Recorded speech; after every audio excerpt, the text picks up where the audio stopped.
Bonjour. En 2025, Mountain Changemaker vous propose un nouveau podcast, un face-à-face avec la rédaction, Talk to You, l'actualité de la transition des territoires de montagne, vue par les acteurs économiques, politiques et associatifs. Mountain Changemaker est un collectif qui regroupe des entreprises, des collectivités, des associations et des experts qui œuvrent ensemble aux transitions des territoires de montagne. Notre raison d'être est comprendre, imaginer, inspirer et agir pour le futur de la montagne. Pour en savoir plus sur notre association et nos actions, rendez-vous dans la fiche de description de ce podcast. Nous avons fait le choix de la parole. La parole pour imaginer, la parole pour inspirer, pour motiver et agir, la parole pour rassembler et créer une dynamique, la parole pour être responsable et positif. Aujourd'hui, un entretien enregistré au Papeterie à Annecy. Laurence Urbeck reçoit Armelle Soleillac, fondatrice du cabinet de conseil Switch et du fonds d'investissement à impact Above and Beyond, dédié au tourisme et au sport. Bonjour Armelle. Bonjour Laurent, bonjour à tous. Comment tu vas ? Ça va bien et toi ? Bon, bienvenue dans Talk to You. On a une habitude dans ce programme, c'est de commencer par une petite bio de toi. Je vais te laisser écouter. Allez, c'est parti. Armelle, une nuit d'insomnie, une idée un peu folle germe dans votre esprit. Faire le tour du monde des stations de ski. Vous êtes à peine diplômé, mais qu'importe. Quelques mois plus tard, vous partez. Pendant 2 ans, vous parcourez la planète. 280 domaines skiables, 27 pays, 5 continents. Un projet insensé ? Peut-être. Mais surtout le point de départ d'une aventure qui allait tout changer. De retour, vous fondez Switch, un cabinet de stratégie spécialisé dans le tourisme et les sports outdoor. Les projets affluent et votre ambition ne s'arrête pas là. En 2016, vous reprenez votre sac à dos et repartez pour un second tour du monde, mais cette fois à la découverte de plus de 100 destinations balnéaires. Le constat est clair, un tourisme bien pensé peut rapprocher les hommes et préserver la planète. Entrepreneur engagé, professeur, autrice d'un ouvrage de référence et conférencière, vous multipliez les moyens de partager votre passion. En 2025, vous lancez Above and Beyond, un fonds d'investissement à impact dédié au tourisme et au sport. Mais votre parcours ne s'est pas construit sans embûches. Première femme à intégrer le conseil d'administration d'Outdoor Sport Valley, souvent seule dans des assemblées composées quasiment exclusivement d'hommes, vous avez imposé votre place avec détermination. Armelle, votre ascension dans un univers encore largement masculin et votre engagement pour un tourisme plus durable font de vous une voix incontournable du secteur. Armelle, une réaction ? Je sais plus où me mettre. Armelle, on te connaît évidemment pour Switch Consulting. Déjà, comment ça va Switch Consulting ? Comment se porte ton cabinet ? Eh bien, on est dans notre 18e année, donc c'est l'année de la majorité et cette année est une très belle année.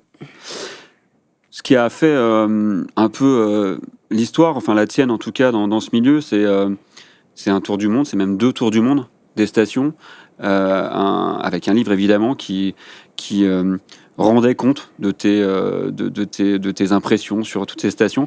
Ça reste aujourd'hui un point marquant de ta carrière en tant qu'expert du tourisme ?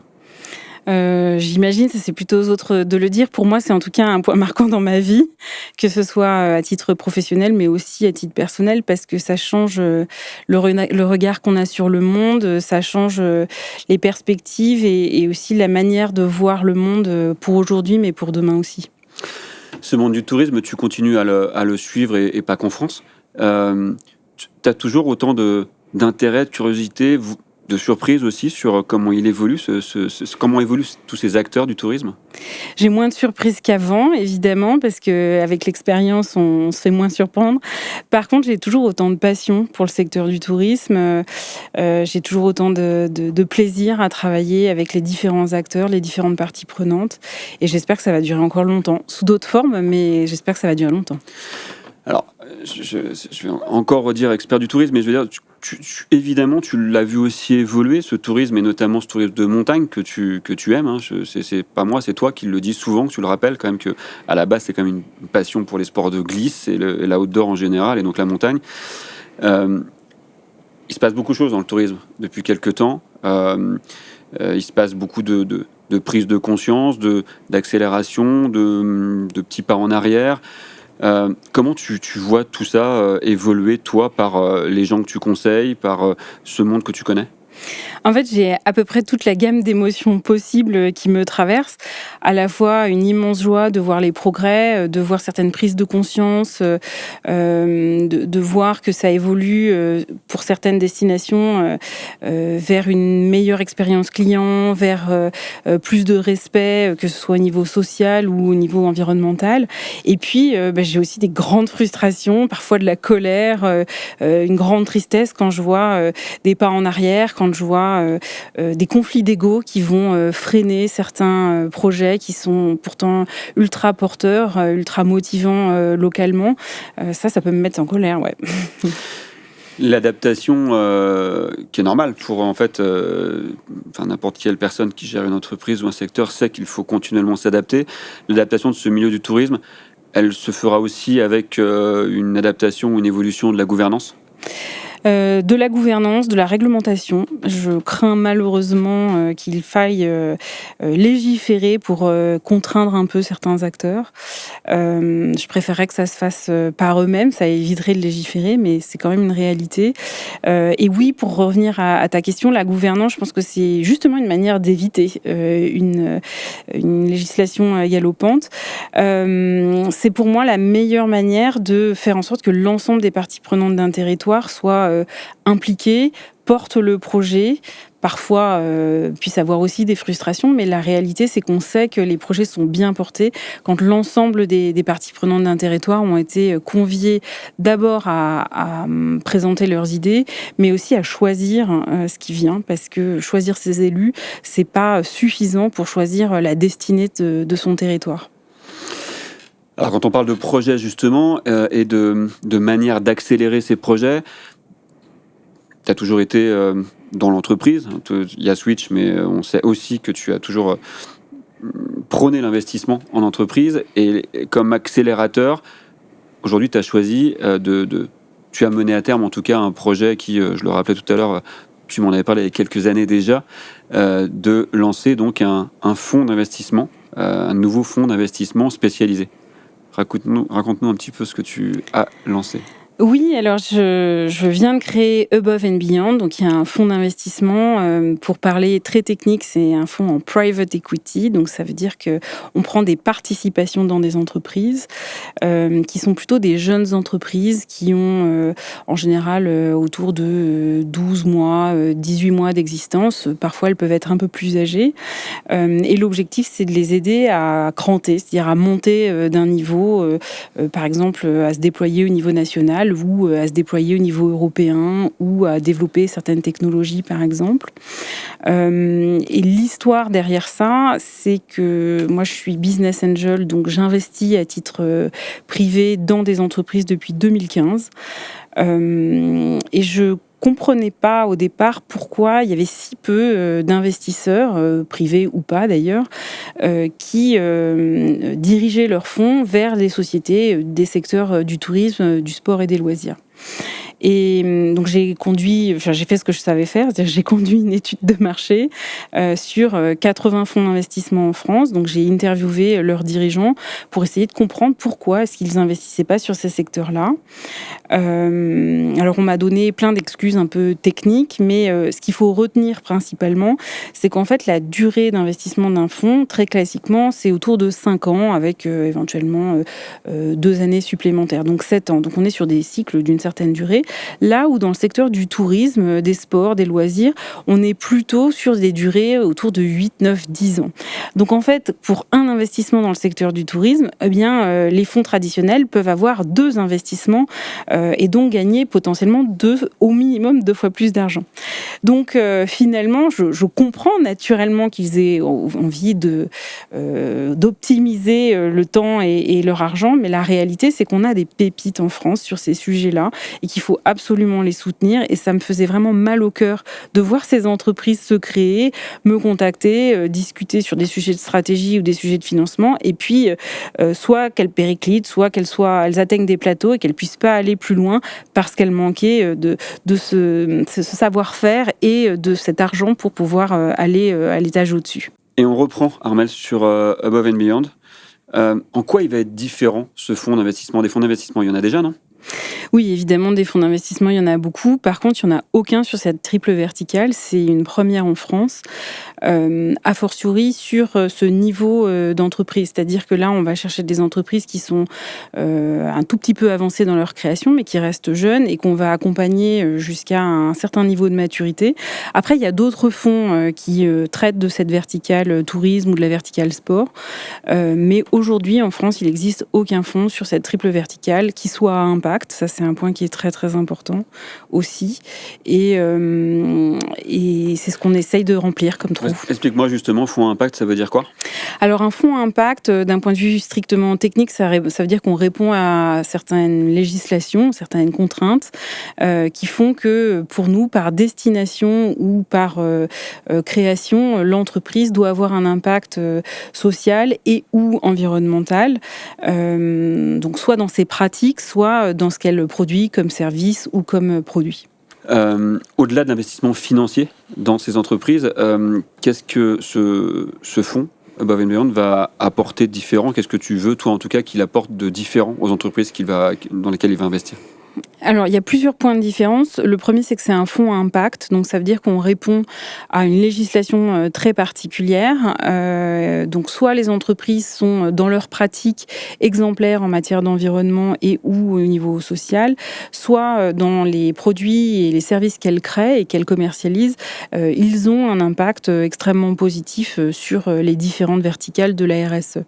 Donc ça, c'est le premier point. Le deuxième point, c'est qu'on apporte un accompagnement. Alors, si on regarde les brochures de tous les fonds d'investissement en France, évidemment, tous promettent un accompagnement. Nous, en l'occurrence, on parle de 24 journées par an, donc c'est absolument considérable. Ça prend la forme de notes de tendance, de mentorat, d'accompagnement avec ce qu'on appelle des operating partners, c'est-à-dire des experts sur certains sujets. Ça peut être juridique, ça peut être RH, financier. Parce que quand on est chef d'entreprise, et notamment dans le début de l'existence d'une entreprise, on n'a évidemment pas toutes les compétences et on n'a pas nécessairement les moyens de se payer une équipe qui va couvrir tous ces sujets. Donc, grâce à des experts, on va pouvoir aider et accompagner ces équipes entrepreneuriales. Et puis, un point qui est très, très important, c'est les mentors.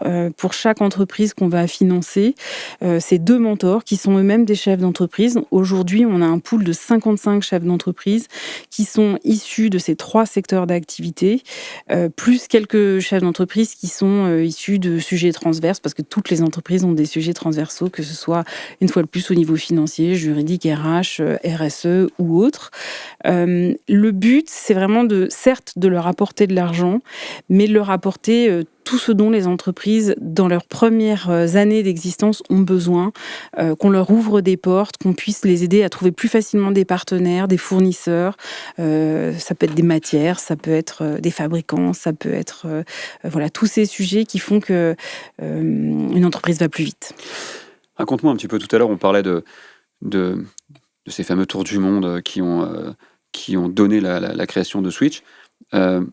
Above and Beyond, le projet, il part d'où ? On parlait aussi de toi en tant que femme au sein de conseil d'administration.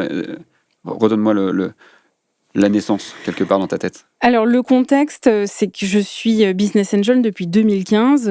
Au départ, j'avais une thèse d'investissement qui était plutôt dirigée vers des entreprises du marketing et de la communication, puisque c'est de là que je viens. Et puis, au fur et à mesure, elle s'est affinée sur ces sujets de tourisme, de sport et de loisirs, principalement parce que j'ai eu la chance de faire partie de la création de l'incubateur et du pool d'investisseurs de l'Outdoor Sports Valley, et qu'on avait invité à l'époque des fonds d'investissement dits agnostiques. Donc, ça veut dire qu'ils investissent dans plein de secteurs d'activité différents. Et les questions qui étaient posées aux chefs d'entreprise qui venaient pitcher de la part de ces fonds me montraient que, en fait, ils ne comprenaient pas toutes les subtilités de nos secteurs d'activité. Et puis, au fur et à mesure, je me suis penchée sur le sujet. J'ai fait une étude de marché auprès de 80 fonds d'investissement en France, un peu en Europe et puis quelques-uns en Amérique du Nord, pour me rendre compte que, après avoir interviewé les dirigeants et fondateurs de ces fonds d'investissement, et bien que finalement, le secteur du tourisme, le secteur du sport, des loisirs était assez peu connu, en tout cas pas finement, et que souvent ils passaient à côté de très très beaux dossiers, de très belles entreprises, par manque de connaissances principalement. Ce sera ça aussi le challenge donc de Above and Beyond, c'est d'identifier les pépites du secteur justement tourisme, loisirs, outdoor, et de les amener à éclore. Oui, alors c'est évidemment l'objet clé de tous les fonds d'investissement, savoir quelle est l'entreprise qui va être la plus performante, qui va le mieux contribuer, puisqu'on parle d'impact, donc qui va être la plus contributrice, voire la plus régénératrice, si on tend vers une certaine utopie. Mais il faut quand même qu'elle soit très rentable, hein, on ne va pas se mentir. Donc il y a un enjeu qui est très fort, le sourcing et ensuite l'accompagnement pour faire en sorte que cet espoir devienne une réalité. C'est lancé, Above and Beyond. Est-ce qu'il y a déjà des dossiers qui sont identifiés? Est-ce qu'il y a déjà des projets? Est-ce que tu es déjà dans une phase d'investissement? Alors, en ce moment, je suis en phase de levée de fonds. On a créé le fonds officiellement le 20 février dernier, donc c'est tout jeune. Évidemment, ça n'a pas commencé le 20 février. Avant ça, j'avais identifié une quarantaine d'entreprises dans lesquelles investir. Il n'y en a qu'une trentaine qui seront réellement suivies, sachant que je reçois à peu près 1000 dossiers par an. Voilà, 1000 dossiers par an sur une période de 3 ans d'investissement, ça fait 3000 dossiers, il n'y aura que 30 entreprises financées. Donc ça reste très, très sélectif. 1000 dossiers par an dans le secteur tourisme, outdoor, loisirs. Oui, il y a beaucoup de gens qui m'ont dit qu'il n'y avait pas de profondeur de marché quand j'ai eu l'idée de créer et que j'ai un peu challengé mon idée auprès des fonds d'investissement. Ils m'ont dit non mais laisse tomber, il n'y a pas de fonds, il n'y a pas de profondeur de marché. En fait, si, il y a plein de profondeur de marché. Après, tout dépend de ce qu'on veut faire et à quelle taille de maturité on veut accompagner les entreprises. C'est pas la première fois que tu entends quelqu'un te dire oh, laisse tomber, il n'y a pas de marché. Non, de toute façon, d'une manière générale, c'est pas la première fois que j'entends quelqu'un me dire que quelque chose n'est pas possible. Quand j'étais en CM2, on m'a dit que je passerais pas en seconde. En seconde, on m'a dit que j'aurais pas le bac. J'ai fait un bac littéraire et je vais travailler dans la finance. Et puis ensuite, on m'a dit que je pourrais jamais faire le tour du monde. Et d'ailleurs, on m'a dit qu'à l'époque, la direction départementale de la jeunesse et sport de l'Isère m'avait dit qu'il n'y avait pas de station de ski en Amérique du Sud. Quand on sait qu'une grande partie des Français sont à l'initiative de la création de ces stations, ça fait doucement rire. On m'a dit que j'intégrerais jamais le bureau d'OSV parce que c'était pas possible. Et bien, effectivement, j'ai été la première femme à le faire. Donc, qu'on me dise que ce soit impossible, je pense que c'est plutôt une projection des limites des autres qu'une réalité. On va faire une toute petite pause pour une rubrique qu'on appelle Face à l'image. Donc, on va te montrer. Je te laisse regarder l'image et juste nous dire ce que tu en penses. Quelle est ta réaction? C'est brutal, hein. C'est la réalité, malheureusement, de l'état de notre planète. Et en l'occurrence, là, c'est notre jardin, parce qu'aujourd'hui, on enregistre à Annecy, c'est Chamonix, c'est juste à côté. Donc, notre jardin va très, très mal. Neutre. Ça, c'est ma plus grande ambivalence du moment. Parce que je l'ai souvent dit, je pense que notre humanité a besoin de fêtes populaires, de moments de liesse collective et de moments de joie, et c'est particulièrement vrai au moment où on enregistre. Et en même temps, il y a pour moi dans le projet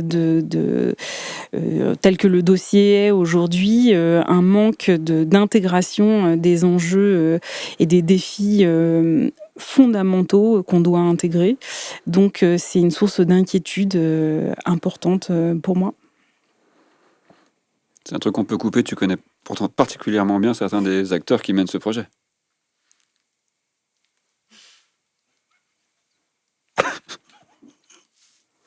Ok, on coupera. Ça, j'avais dit, je te l'avais pas dit en fait en même temps. Donc, mais j'y pensais plus tout à l'heure. Ok. Non, on revient à Above and Beyond. Comment tu vois, enfin en tout cas, quels seraient tes souhaits, je ne sais pas trop parler de rêve, mais en tout cas un vrai bel objectif pour toi dans l'évolution de ce fonds à 5 ans par exemple? Comment tu aimerais qu'il puisse être perçu? J'aimerais qu'il soit perçu comme exemplaire en toute chose, parce que l'idée, c'est que chaque entreprise qui rentre, dans le fond, même si sa trajectoire est pas parfaite, à minima qu'elle en sorte, avec une belle labellisation Bicorp ou, avec une labellisation BREEAM, par exemple, si elle a, une certification BREEAM, pardon, si elle a, des bâtiments, physiques, ou une ISO, enfin la certification qui lui conviendra, mais quelque chose qui, vient, quelque part, attester d'efforts, d'une trajectoire qui soit la plus positive possible. Et puis, j'aimerais qu'on soit aussi retenu comme le fonds de référence en matière de tourisme, de sport, de loisirs, celui qu'on peut appeler parce qu'on sait qu'on va être bien accompagné, parce qu'on sait qu'il y a des références solides, des compétences sur ces secteurs-là et pas juste la représentation qu'on peut avoir de certains fonds d'investissement un peu requins et qui n'a qu'une seule obsession qui serait faire de l'argent. Ouais, il y a aussi de faire avancer la réflexion sur l'évolution du tourisme, en fait. Quelque part, il y a participer à ça, mais au lieu de faire uniquement avancer la réflexion pour y participer, c'est aussi participer concrètement sur le fait de pousser certaines entreprises qui ont peut-être un marché là qui peut exister. Oui, c'est une forme de contribution forte. C'est des messages forts qu'on envoie qui sont qu'on ne peut plus financer des entreprises dont la trajectoire ne s'inscrit pas dans les obligations qu'on a tous en tant qu'êtres vivants sur Terre de respecter nos limites planétaires et de faire en sorte que les business soient les plus régénératifs possibles. Le tourisme en montagne en 2045, tiens, 45 c'est bien comme chiffre. C'est quoi pour toi, Armelle ? Alors, c'est une question qui est très difficile pour moi parce que je fais pas du tout de design fiction. Moi, je fais plutôt de la prospective. Donc, ça veut dire que je pars d'hypothèses réelles et puis on va bouger seulement un ou deux critères pour savoir quels impacts ça va avoir et créer des scénarios par rapport à ça. Donc, 45, c'est compliqué pour moi de répondre. Par contre, 35, beaucoup plus facile. Et en l'occurrence, alors ça me fait absolument pas plaisir de le dire, mais je pense qu'on va avoir une polarisation extrêmement forte, c'est-à-dire un tourisme d'espace plutôt dirigé vers des élites, ou pratiqué plutôt par des élites, et puis un tourisme de masse avec très peu de services, très peu de mobilité, qui sera plus populaire. En parallèle, on va avoir aussi un tourisme très connecté, et puis un tourisme hyper déconnecté. Et là encore, on voit une polarisation très importante. Donc je pense qu'on va avoir des extrêmes qui vont apparaître de plus en plus, certains qui sont très positifs et puis d'autres plus malheureux et pour lesquels il va falloir trouver clairement des solutions le plus rapidement possible. Les stations, tu en accompagnes souvent, régulièrement. Je t'ai déjà posé la question il y a quelques temps. Est-ce qu'aujourd'hui, tu penses que le chemin vers une adaptation est de plus en plus cohérent ? Alors, je pense qu'on peut pas faire un paquet en mettant toutes les destinations dans le même paquet, justement, et qu'il y a des destinations qui réfléchissent beaucoup sur ces sujets-là, certaines de manière très sincère, d'autres un peu moins. Il y en a pour lesquelles, de toute façon, elles n'ont pas d'autre choix que de se mettre au travail par rapport à ces sujets-là. En tout état de cause, elles sont toutes confrontées à des difficultés qui portent pas toutes sur les mêmes sujets. C'est-à-dire qu'on voit que les stations qui ont des gouvernances qui sont bien en place, qui fonctionnent bien, où les égos sont un peu plus effacés au profit du collectif, elles vont plus vite, plus loin, elles trouvent aussi plus de moyens et les projets sont extrêmement motivants. Et puis il y en a d'autres pour lesquels c'est pas leur actualité ou alors tout simplement ils ont peur et c'est tout à fait compréhensible. Il faut pas apporter de jugement par rapport à ça et notre travail en tant qu'expert, c'est de les accompagner d'abord à dépasser ces peurs parce que je crois qu'il y a un proverbe qui dit que la peur croît en hésitant mais que le courage croît en osant, donc il faut les aider à oser et puis évidemment réussir à les mettre au travail, ça c'est la deuxième chose qui est pas évidente mais qui se fait puisque d'autres l'ont fait avant. Et je crois que le sujet de l'exemplarité est essentiel quand on trouve des destinations, qu'elles soient en France ou à l'étranger, qui ont trouvé des solutions et qui ont réussi à les démontrer y compris d'un point de vue économique, eh bien, c'est intéressant de pouvoir partager ça et inspirer toutes les autres qui doivent se mettre en mouvement grâce à ça. Tu nous donneras des nouvelles du lancement donc de Above and Beyond. Je suppose que si quelqu'un veut trouver des informations, ça doit être relativement facilement trouvable sur Internet. Oui, il y a un site web qui s'appelle aboveandbeyond.vc où on trouve toutes les informations à la fois pour savoir si une entreprise est éligible à un financement ou si vous souhaitez être investisseur, comment devenir investisseur. Il y a encore 3 ans pour pouvoir souscrire, donc allez-y. Et comme on avait dit qu'on faisait attention au jargon, on va préciser donc VC, Venture Capital. Exactement. Merci Armelle, à bientôt. À très bientôt. Alors 3 mots pour conclure ou pour résumer cet entretien. La première, c'est que la qualité de la gouvernance entre les acteurs des territoires et les parties prenantes du tourisme est primordiale pour éviter de devoir faire appel à la législation pour faire bouger les lignes en matière environnementale. Concernant Above and Beyond, c'est un fonds adapté au secteur du tourisme et de l'outdoor, notamment en termes de durée d'investissement, avec un objectif plutôt sur 9-10 ans, au lieu des 7 à 5 ans pour des fonds plus classiques. Ce fonds identifie des pépites du secteur du tourisme, de l'outdoor et du sport, qui ont un impact extrêmement fort sur les verticales de la RSE, afin de leur apporter des financements, mais aussi des mentors, pour les accompagner dans leur développement. C'était Talk to You de Mountain Changemakers. Merci de suivre ce podcast. N'hésitez pas à mettre des commentaires pour enrichir nos propos et nos futurs podcasts. Je vous invite à découvrir tous nos programmes en vidéo sur notre plateforme et nos applications mobiles, à nous suivre sur les réseaux sociaux LinkedIn et Instagram. Ce podcast est aussi à retrouver sur les principaux sites d'écoute de podcasts, Apple Podcasts, Deezer et Spotify. Cet épisode de Talk to You a été réalisé par Tom Surbeck.